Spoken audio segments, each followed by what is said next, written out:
Las venas abiertas de América Latina, por Eduardo Galeano. Retornaban los dioses con las armas secretas. A su paso por Tenerife, durante su primer viaje, había presenciado Colón una formidable erupción volcánica. Fue como un presagio de todo lo que vendría después en las inmensas tierras nuevas que iban a interrumpir la ruta occidental hacia el Asia. América estaba allí, adivinaba desde sus costas infinitas. La conquista se extendió, en oleadas como una marea furiosa. Los adelantados sucedían a los almirantes, y las tripulaciones se convertían en huestes invasoras. Las bulas del Papa habían hecho apostólica concesión de África a la corona de Portugal, y a la corona de Castilla habían otorgado las tierras, desconocidas como las que hasta aquí descubiertas por vuestros enviados y las que se han de descubrir en el futuro. América había sido donada a la reina Isabel en 1518. Una nueva bula concedió a la corona española a perpetuidad todos los diezmos recaudados en América. El codiciado Patronato Universal sobre la Iglesia del Nuevo Mundo incluía el derecho de presentación real de todos los beneficios eclesiásticos. El Tratado de Tordesillas, suscrito en 1494, permitió a Portugal ocupar territorios americanos más allá de la línea divisoria trazada por el Papa. Y en 1530, Martín Alfonso de Sousa fundó la primera población portuguesa en Brasil, expulsando a los franceses. Ya para entonces los españoles, atravesando selvas infernales y desiertos infinitos, habían avanzado mucho en el proceso de la exploración y la conquista. En 1513, el Pacífico resplandecía ante los ojos de Vasco Núñez de Balboa. En el otoño de 1522, retornaban a España los sobrevivientes de la expedición de Hernando de Magallanes, que habían unido por primera vez ambos océanos y habían verificado que el mundo era redondo al darle la vuelta completa. 3 años antes habían participado en la isla de Cuba en dirección a México las 10 naves de Hernán Cortés, y en 1523 Pedro de Alvarado se lanzó a la conquista de Centroamérica. Francisco de Pizarro entró triunfante en el Cusco en 1533, apoderándose del corazón del imperio de los incas. En 1540, Pedro de Valdivia atravesaba el desierto de Atacama y fundaba Santiago de Chile. Los conquistadores penetraban en el Chaco y revelaban al Nuevo Mundo desde el Perú hasta las bocas del río más caudaloso del planeta. Había de todo entre los indígenas de América: astrónomos y caníbales, ingenieros y salvajes de la Edad de Piedra, pero ninguna de las culturas nativas conocía el hierro ni el arado, ni el vidrio ni la pólvora, ni empleaban la rueda. La civilización que se abatió sobre estas tierras desde el otro lado del mar vivía la explosión creadora del Renacimiento. América parecía como una invención más, incorporada junto con la pólvora, la imprenta, el papel y la brújula al bullente nacimiento de la Edad Moderna. El desnivel de desarrollo de ambos mundos explica en gran medida la relativa facilidad con que sucumbieron las civilizaciones nativas.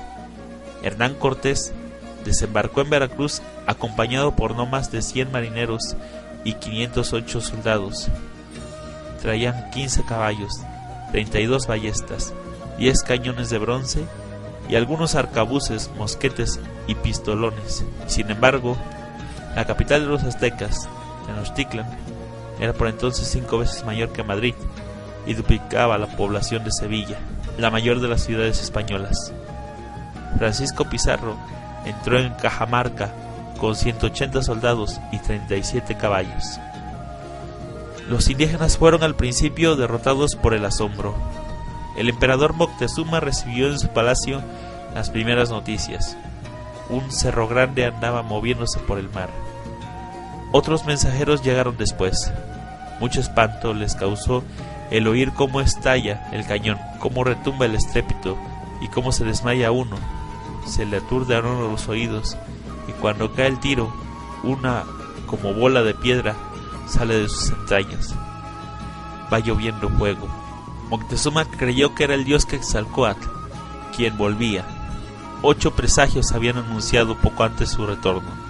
Los cazadores le habían traído un ave que tenía en la cabeza una diadema redonda con la forma de un espejo, donde se reflejaba el cielo con el sol hacia el poniente. En ese espejo Moctezuma vio marchar sobre México los escuadrones de los guerreros. El dios Quetzalcóatl había venido por el este, y por el este se había ido. Era blanco y barbudo. También blanco y barbudo era Huiracocha, el dios bisexual de los incas. Y al oriente era la cuna de los antepasados heroicos de los mayas. Los dioses vengativos que ahora regresaban para saldar cuentas con sus pueblos traían armaduras y cotos de malla, lustrosos caparazones que devolvían los dardos y las piedras. Sus armas despedían rayos mortíferos y oscurecían la atmósfera con humos irrespirables. Los conquistadores practicaban también, con habilidad política, la técnica de la traición y la intriga. Supieron explotar, por ejemplo, el rencor de los pueblos sometidos al dominio imperial de los aztecas y las divisiones que desgarraban el poder de los incas. Los tlaxcaltecas fueron aliados de Cortés, y Pizarro usó en su provecho la guerra entre los herederos del imperio incaico, Huáscar y Atahualpa, los hermanos enemigos. Los conquistadores ganaron cómplices entre las castas dominantes, intermedias, sacerdotes, funcionarios, militares, una vez abatidas por el crimen, las jefaturas indígenas más altas. Pero además usaron otras armas, o si se prefiere, otros factores trabajaron objetivamente por la victoria de los invasores. Los caballos y las bacterias, por ejemplo. Los caballos habían sido como los camellos originarios de América, pero se habían extinguido en estas tierras.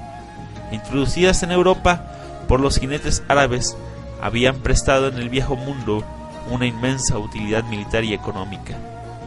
Cuando reaparecieron en América a través de la conquista, contribuyeron a dar fuerza mágica a los invasores ante los ojos atónitos de los indígenas. Según una versión, cuando el inca Atahualpa vio llegar a los primeros soldados españoles, montados en briosos caballos ornamentados con cascabeles y penachos, que corrían desencadenando truenos y polvareda con sus cascos veloces, se cayó de espaldas. El cacique Tecum, al frente de los herederos de los mayas, descabezó con su lanza el caballo de Pedro de Alvarado, convencido de que formaba parte del conquistador.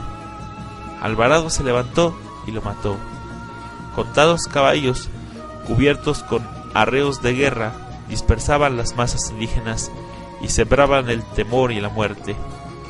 Los curas y los misioneros se espaciaron entre la fantasía vernácula durante el proceso colonizador que los caballos eran de origen sagrado, ya que Santiago, el patrón de España, montaba en un potro blanco que había ganado valiosas batallas contra los moros y judíos con ayuda de la divina providencia. Las bacterias y los virus fueron los aliados más eficaces. Los europeos traían consigo, como plagas bíblicas, la viruela y el tétanos, varias enfermedades pulmonares, intestinales y venéreas, el tracoma, el tifus, la lepra, la fiebre amarilla, las caries que pudrieran las bocas. La viruela fue la primera en aparecer. ¿No sería un castigo sobrenatural aquella epidemia desconocida y repugnante que encendía la fiebre y descomponía las carnes? Ya se fueron a meter a Tlaxcala. Entonces se difundió la epidemia, tos, granos ardientes que queman, dice un testimonio indígena, y otro. A muchos dio la muerte la pegajosa, apelmazada, dura enfermedad de granos. Los indios morían como moscas. Sus organismos no oponían defensa ante las enfermedades nuevas, y los que sobrevivían quedaban debilitados e inútiles. El antropólogo brasileño Darcy Ribeiro estimaba que más de la mitad de la población aborigen de América, Australia y las islas oceánicas murió contaminada luego del primer contacto con los hombres blancos.